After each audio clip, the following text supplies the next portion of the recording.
Cette histoire que je vais vous raconter se passait dans les années 70. Non pas 1970 ou 1870, 70 tout court, 70 après Jésus-Christ. Un jeune homme élégamment vêtu entre dans le village de Bethléem. Le soleil s'est déjà couché dans un incendie de couleurs rouge et jaune. L'étranger descend de cheval. Aussitôt, naturellement, quelques enfants sortent de leur maison et entourent l'inconnu à bonne distance. « Shalom, les enfants, je cherche la demeure de Jonathan. » Les enfants s'étonnent d'entendre le cavalier parler correctement leur langue avec un léger accent étranger. « La maison du vieux Jonathan, disent-ils, vient avec nous. Elle se trouve au bout du village. » Luc, c'est son nom, traverse Bethléem avec les enfants qui le guident. On apprend qu'il exerce la profession de médecin, mais il n'est pas venu pour cela. Il fait des recherches, une sorte d'enquête pour écrire un livre. Ainsi, c'est à Bethléem que Jésus est né. C'est ici que Joseph, Marie sont venus il y a environ 70 ans pour se faire recenser à l'époque du haut-commissaire Quirinius et d'Hérode, le cruel roi d'Israël. Et pour Luc, qui cherche des témoignages de ceux qui ont vu, qui ont vécu ces événements, cette entrée à Bethléem, ce moment est pour lui chargé d'émotions.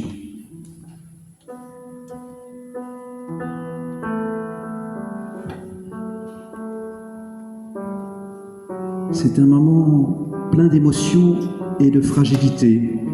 La parole se donne comme un secret d'amour. Luc le sait, Luc le sent. La parole est naissance, la parole est passage qui ouvre un chemin.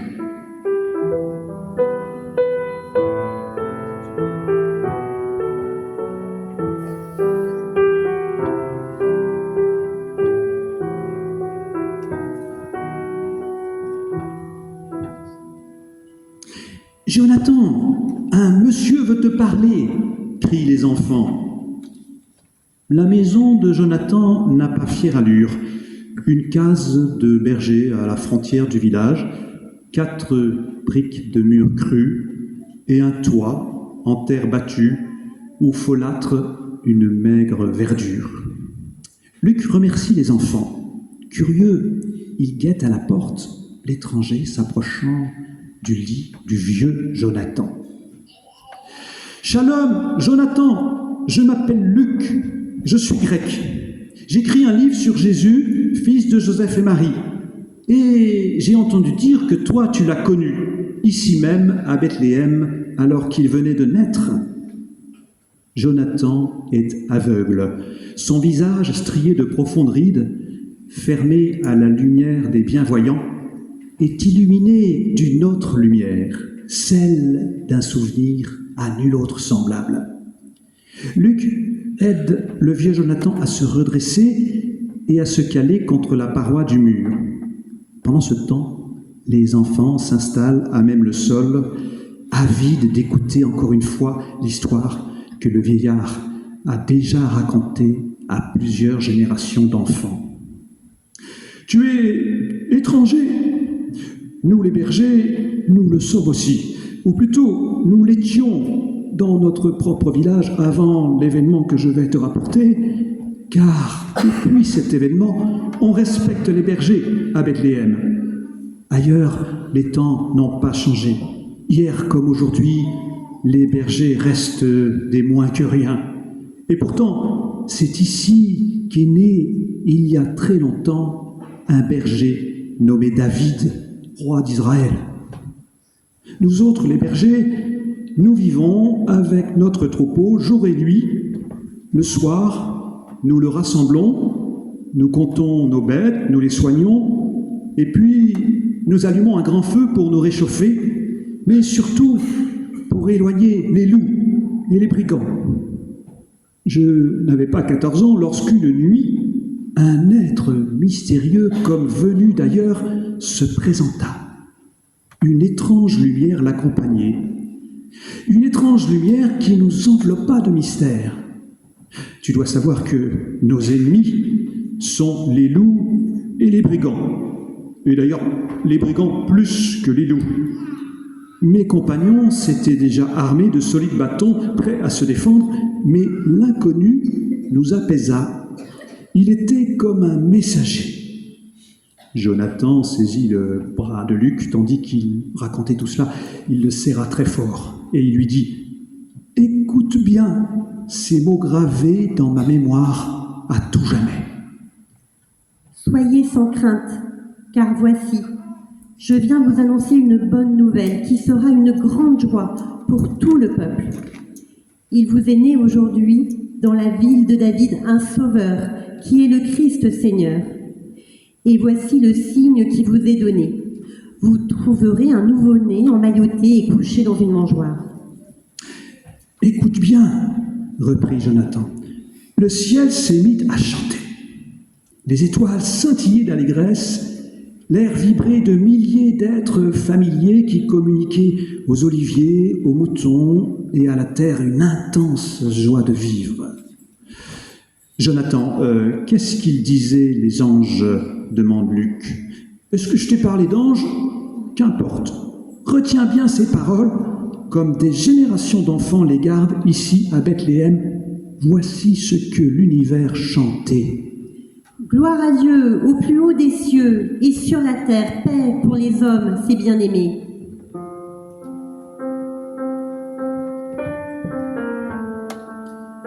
Dans la nuit du monde vient une lumière. Elle se lève sur l'aurore des hommes. Elle se fait chair, elle éclaire, elle illumine, elle réchauffe, elle se répand et se diffuse. C'est la lumière de Noël.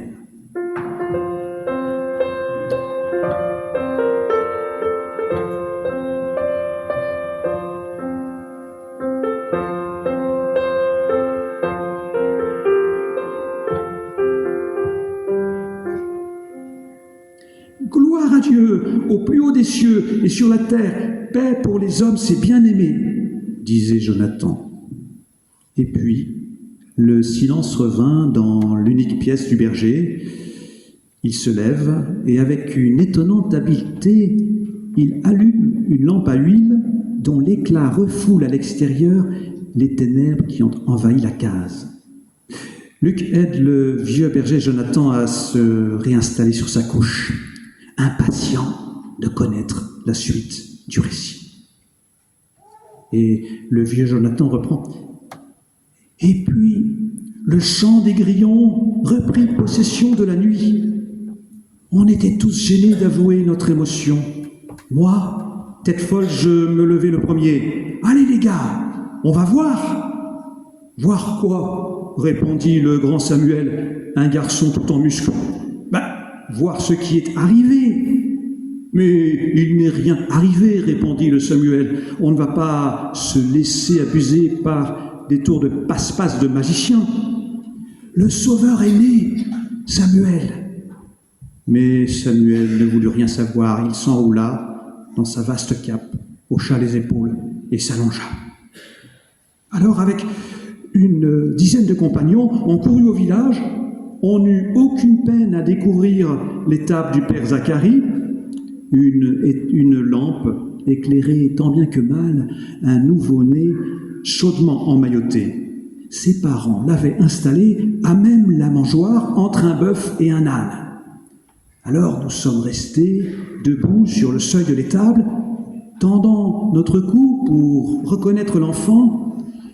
Sa mère se présenta, ainsi que son père, Marie, Joseph. Puis des gens du village arrivèrent et pour la première fois se mêlèrent à nous. Et nous, on s'est mis à raconter ce qu'on avait entendu. C'est la première fois, tu m'entends l'étranger, c'est la première fois que les gens de Bethléem osaient nous approcher et nous parler. C'est la première fois qu'ils nous écoutaient vraiment. Jonathan laisse ces mots suspendus au fil invisible de la mémoire et de l'espérance. Un silence. Jonathan, demande Luc, est-ce que tu veux savoir comment Jésus a vécu ? Non, l'étranger, jamais cet enfant ne pourra m'apporter plus qu'en cette nuit de ma vie. Le chant de la terre et du ciel, la paix entre les bergers et les gens de Bethléem, une lumière qui ne me quitte plus. Que me donner de plus ? J'ai vu de mes yeux le Sauveur. J'en ai été transformé. Garde bien en toi ce que je t'ai raconté. Garde bien mes mots, transmets-les autour de toi. Oui, Jonathan, bien sûr, je transmettrai ces mots, dit Luc. Je les écrirai afin que de génération en génération, grands et petits les transmettent. Et je leur raconterai aussi comment ce bon berger conduit de la mort à la vie ceux qui lui font confiance. Ah, tu feras bien. Ce sont des mots qui changent la vie de ceux qui les écoutent. Adieu, étranger. Adieu, Jonathan. Ah, tu m'as donné beaucoup. Tu nous fais un beau cadeau. Toi dont le nom signifie don de Dieu. Toujours à Noël, je penserai à toi.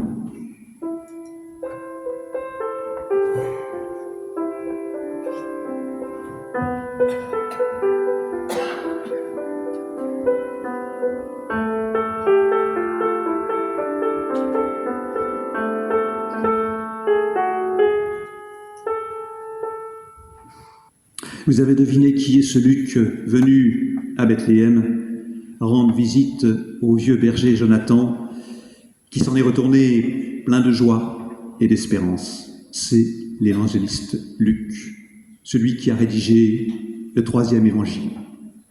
Alors j'imagine que lorsqu'il s'est mis à écrire son évangile, tout ce que Jonathan lui avait dit était encore très présent dans son esprit. J'imagine qu'il revoyait le regard étincelant du vieux berger, aussi émerveillé que le regard d'un enfant devant un spectacle. Je l'imagine habité de cette joie profonde, contagieuse, que le vieux berger, lui avait communiquée. Oui, j'imagine cela, car lorsqu'on lit son évangile qui raconte la vie de Jésus depuis sa naissance jusqu'à la résurrection, eh bien, le thème de la joie est omniprésent du début jusqu'à la fin de cet évangile. Et alors on se demande pourquoi donc la venue de Jésus a suscité tant de joie. Franchement, c'est étonnant, c'est paradoxal. Un enfant né dans une étable parce qu'il n'y avait pas de place pour lui dans les hôtels de Bethléem, c'est plutôt triste et révoltant. Des bergers qui se réveillent en pleine nuit, les paupières lourdes de sommeil, qui se mettent en marche dans l'obscurité jusqu'à Bethléem pour rendre visite à une femme qui va accoucher d'un enfant dans le froid et la paille souillée d'une étable. Pas de quoi faire la fête. Et lorsque on sait tous les ennuis que Jésus a rencontrés adultes, les chefs religieux ligués contre lui, qui ne manquaient pas de s'opposer à lui dès qu'ils en avaient l'occasion, qui ont d'ailleurs fini par l'arrêter, le conduire devant les tribunaux, le faire condamner à mort, rien que de très réjouissant dans tout cela. Et cependant, Luc ne cesse de nous inviter à nous réjouir. Son évangile est comme un hymne à la joie. Et d'ailleurs, au beau milieu de son évangile, au chapitre 15, on trouve 3 paraboles qui célèbrent la joie. Mais alors, quelle est donc cette joie, demanderez-vous ? C'est la joie d'un berger qui retrouve la brebis perdue. C'est la joie d'une femme qui retrouve la drachme qu'elle avait perdue. C'est enfin la joie d'un père qui retrouve l'enfant perdu. Chaque fois, c'est la joie de retrouvailles. Chaque fois, c'est une joie que l'on célèbre et que l'on partage avec d'autres, on ne la garde pas pour soi. Chaque fois, c'est une joie qui se fête avec les voisins, les amis et tous ceux qui sont là. Et avec la dernière parabole qui met en scène un père et ses deux fils, on comprend que la joie de Dieu éclate lorsque celui qui était comme mort retrouve vie. Et je crois que c'est cette joie-là que Dieu veut nous communiquer. C'est à partager cette joie qui nous invite toutes et tous. Nous réjouir chaque fois qu'une femme, un homme se relève d'une épreuve ou d'un malheur qui l'a mis par terre. Nous réjouir chaque fois qu'une femme ou un homme retrouve goût à la vie après un dur passage à vide. Se réjouir chaque fois que quelqu'un est délivré de ses pulsions de violence ou bien de ses addictions mortifères. Se réjouir lorsqu'un sentiment de haine laisse place à la compassion.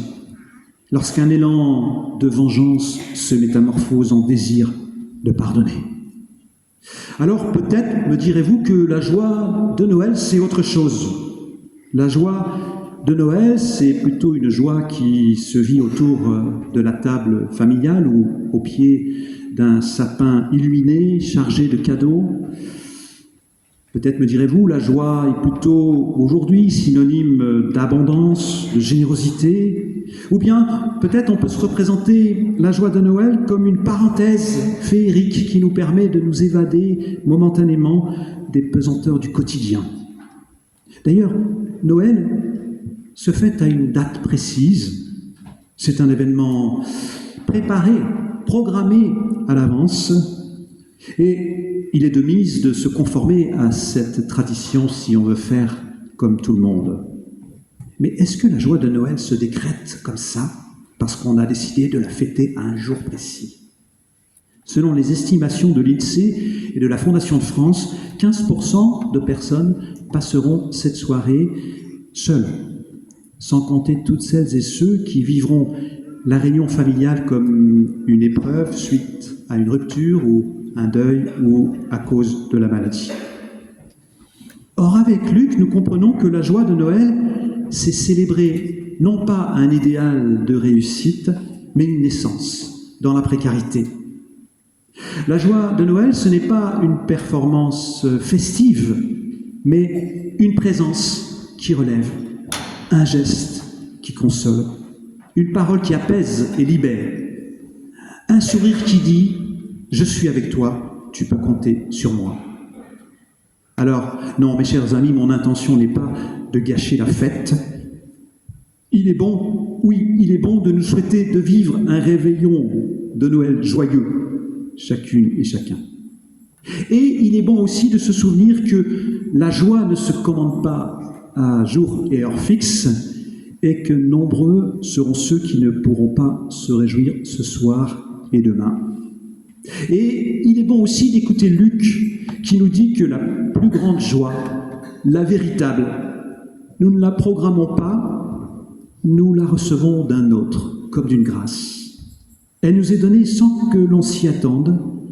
Elle nous est donnée chaque fois qu'une personne se relève et retrouve goût à la vie, chaque fois que la lumière fait reculer l'obscurité dans les cœurs et les esprits.